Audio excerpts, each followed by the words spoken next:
Bueno, reciban todos y todas un cordial saludo. Antes que nada quería agradecer la oportunidad por parte de la dirección de la carrera de Gestión de la Tecnología de poder estar con ustedes compartiendo algunos pareceres. Mi nombre es Bruno Rossini, soy abogado, magíster en Criminología y Seguridad por la Universidad de Valencia en España, maestrando en Criminología por la Universidad Nacional del Litoral,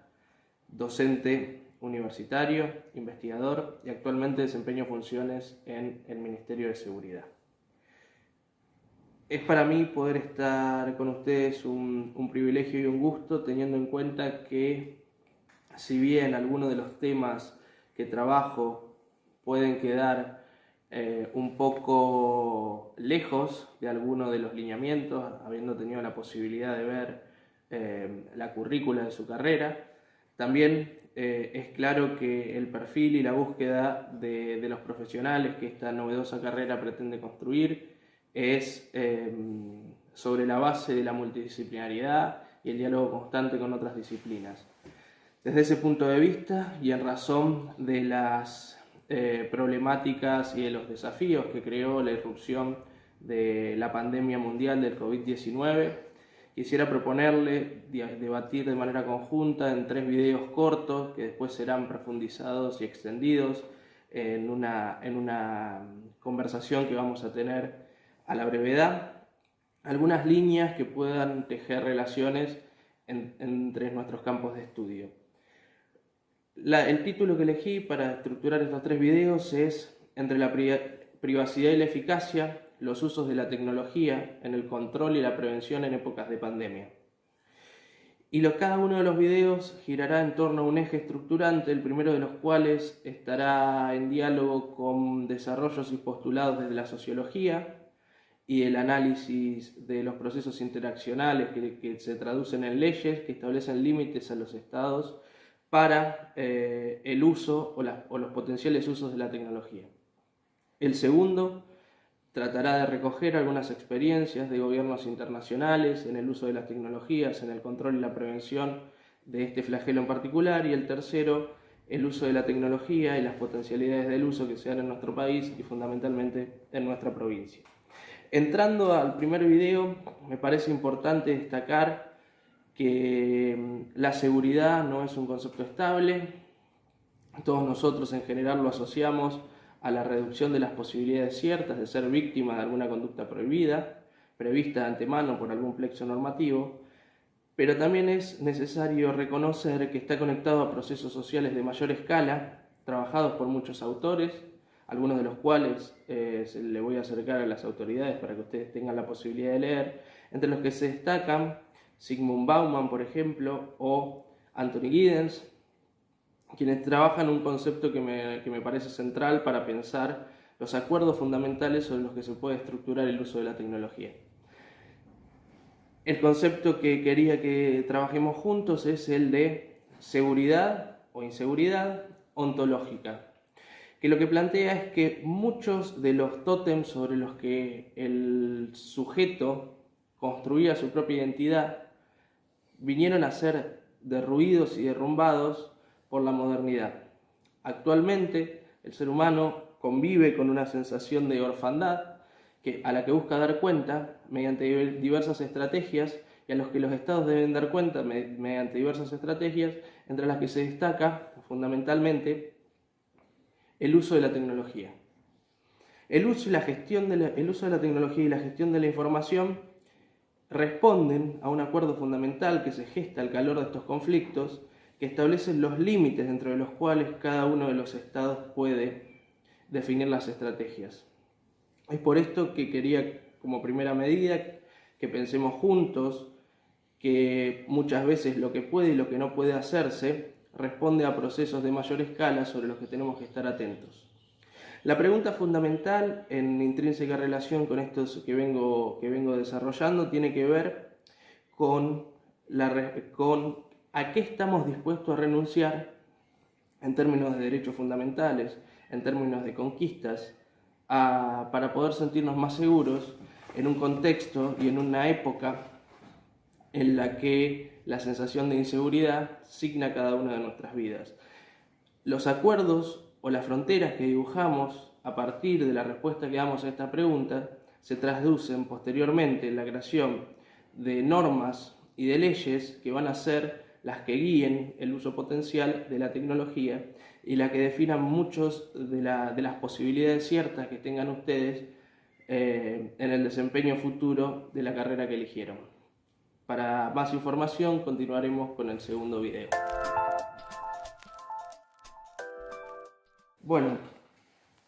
habida cuenta de lo desarrollado en el video anterior, en este segundo video quería que podamos discutir y pensar juntos algunas estrategias tecnológicas que se gestaron a raíz de las necesidades propias de la vigilancia y el control en el contexto del COVID. Es necesario aclarar que muchas de estas estrategias son pensadas y ejecutadas en países con legislaciones respecto a la utilización de datos personales que revisten características de mayor laxitud que las que tenemos en nuestro país o las que pueden encontrarse en Europa, lo que da cuenta de un acuerdo respecto al uso que privilegia en muchos casos la eficacia y la eficiencia por sobre el respeto de las libertades individuales. La primera de estas estrategias tiene que ver con la geolocalización mediante diferentes estrategias. Una puede ser el uso de la información recopilada por los operadores de telefonía celular mediante el impacto en las antenas y el nivel de señal que cada uno de los teléfonos tienen puede generar una ubicación por cuadrante. Esto es una información muy sensible que en general cuando se utiliza requiere que sea anonimizada, dando cuenta de un volumen, una cantidad de personas generales, pero en algunos supuestos pueden individualizarse, como por ejemplo en los casos de investigaciones penales ante sospechas y debida fundamentación de la participación criminal de algunos sujetos en actividades ilegales. Otro medio para geolocalizar puede estar dado por las IP mediante las cuales ingresamos a las redes sociales, información recopilada y disponible para grandes multinacionales, que también puede ser publicada y a la que también se puede tener acceso, llegado el caso, estableciendo grandes cuadrantes o grandes zonas donde se define la cantidad de personas que existen o que residen en un momento puntual. Como tercera estrategia de las que la quería compartir está la existencia o el uso de apps, webs o incluso chatbots que permitan un autodiagnóstico. Quizás esta es la menos novedosa de las estrategias, pero posiblemente sea la más utilizada, teniendo en cuenta que el uso es voluntario en la mayoría de los casos y permite una morigeración y permite que del uso de los efectores de salud y permite quitar cierta presión a los médicos y a las médicas en la valoración, generalmente antes del pedido de algún turno o el acceso a algún centro de salud. Otras apps en líneas similares tienen que ver con apps de trace contact, es decir, de seguimientos de contactos que se conectan de manera automática a otros dispositivos a los que tengamos acceso, generando una tarjeta de identidad que permite, llegado el caso de un diagnóstico positivo, hacer un seguimiento de todos los sujetos con los que se tuvo contacto durante un periodo de tiempo. En países, insisto, generalmente del sudeste asiático, este contacto y esta tarjeta se da de manera automática, siendo obligatorio la aceptación de este término y condición para el uso de determinadas aplicaciones. En nuestros países esto reviste ciertas complejidades en razón de la voluntariedad y en razón de la obligatoriedad, de la necesidad de esa aceptación previa a esta posibilidad. Existe otra estrategia que tiene que ver con los pasaportes de inmunidad, es decir, un código o una imagen, generalmente un código QR de diferentes colores, en función de la incorporación a determinados listados, por ejemplo, de contagiados o por ejemplo de inmunizados a partir de haber transitado la enfermedad, que permite el control y el acceso a determinados lugares. Esto también es una estrategia que ha sido utilizada en estos países y que tiene ciertas sombras en razón de las libertades individuales. Lo que me parece central en el análisis de este tipo de estrategia es pensar sus luces y sombras, pensarlas en los contextos de acuerdos fundamentales respecto a los usos permitidos, en las legislaciones específicas respecto a la privacidad y al uso de datos personales, que da cuenta de la necesidad de que cada una de estas legislaciones opere como un límite y opere como una frontera infranqueable para evitar lo que considero es algo que en nuestras sociedades es un riesgo latente, que es el control y la vigilancia masiva e intrusiva, sin que cada uno de nosotros tenga el debido control respecto a los datos personales a los que se acceden. La mayor o menor tolerancia y el terreno que gana la eficacia y la eficiencia respecto a las libertades individuales tiene que estar sujeto a un acuerdo ciudadano que permita realizar un control efectivo y que permita reconocer la importancia de que cada uno de nosotros conozcamos nuestros propios derechos para evitar las utilizaciones perniciosas de este tipo de estrategias en el futuro. Muchísimas gracias y nos vemos en el próximo video.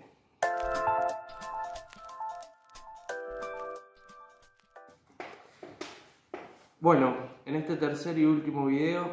quería compartir con ustedes particularmente una estrategia en la que la intersección entre la criminología, el análisis criminal y el uso de la tecnología se ve de manera clara y que se está utilizando en la actualidad en el análisis del fenómeno criminal. En este sentido, la técnica es la del hotspot, que surge del análisis de datos, que determina que gran parte, siguiendo los lineamientos de Weisburd, que gran parte de los delitos se concentran en muy pocas cuadras o en ciertos puntos de los ejidos urbanos. En este sentido, la disponibilidad de esta información permite el diseño de estrategias y la jerarquización de las problemáticas y la asignación de recursos de manera estratégica, permitiendo un mayor resultado, atribuyendo siempre recursos que la mayoría de las veces son escasos. Las ciudades inteligentes y la tecnología producen ingentes cantidades de información, quizás mayor cantidad de información que nunca antes en la historia de la humanidad, lo que implica que esta información debe ser baremada, debe ser traducida y debe ser transformada en un insumo útil para la toma de decisiones. Los hotspots, por lo tanto, permiten la identificación y la distribución georreferenciada de la información en las ciudades, determinando ciertos puntos o ciertas zonas donde se da la mayor concentración. Estas zonas pueden ser cuadras, pueden ser barrios, depende el uso y la definición que se pueda dar, del mismo modo que la cantidad de información delincuencial disponible. El mapeo criminal, por lo tanto, es un insumo que mejora y fortalece la toma de decisiones en el diseño de políticas que puedan generar un mayor impacto y que puedan producir mejores resultados en la búsqueda de generación de escenarios convivenciales más armónicos y pacíficos. ¿Por qué les comparto esta técnica específica y por qué destaco las bondades que pueda llegar a tener el mapeo criminal en el diseño de políticas en materia de seguridad? Porque creo que ahí se da un punto de intersección fundamental de naturaleza interdisciplinar, de naturaleza poliédrica y compleja, en la que el perfil de los tecnólogos casa de manera muy clara. Creo que los desafíos que imponen la modernidad, de la índole de algunas de las discusiones que venimos teniendo, del caudal de información disponible, de las dificultades que imponen las lecturas y los análisis de sociedades complejas, encuentran en la tecnología una herramienta fundamental y encuentras en los tecnólogos un perfil ineludible en la generación de alianzas estratégicas para mejorar los procesos decisorios y los procesos de aplicación de decisiones concretas en el abordaje de problemas. Es aquí donde la criminología, los derechos fundamentales y cada una de las disciplinas que pueden llegar a ser un aporte de manera autónoma deben enlazarse con los tecnólogos y con muchos de ustedes, futuros profesionales, en esta línea, no solo para diseñar estrategias que puedan ser aplicables, sino también para entender los procesos que hacen que esas estrategias y que esas herramientas sean necesarias. En esta línea me parece que estos primeros encuentros son un aporte y un insumo fundamental. En lo que creo el futuro demostrará es una manera de trabajar mancomunada, en la búsqueda de objetivos comunes, haciendo cada uno el aporte que su disciplina está en condiciones de dar y maximizando los resultados positivos que cada uno de nosotros pueda aportar en función de sus campos de estudios. Le agradezco su tiempo y espero que podamos profundizar y desarrollar cada uno de estos temas de manera conjunta en la charla que vamos a tener a la brevedad. Muchísimas gracias.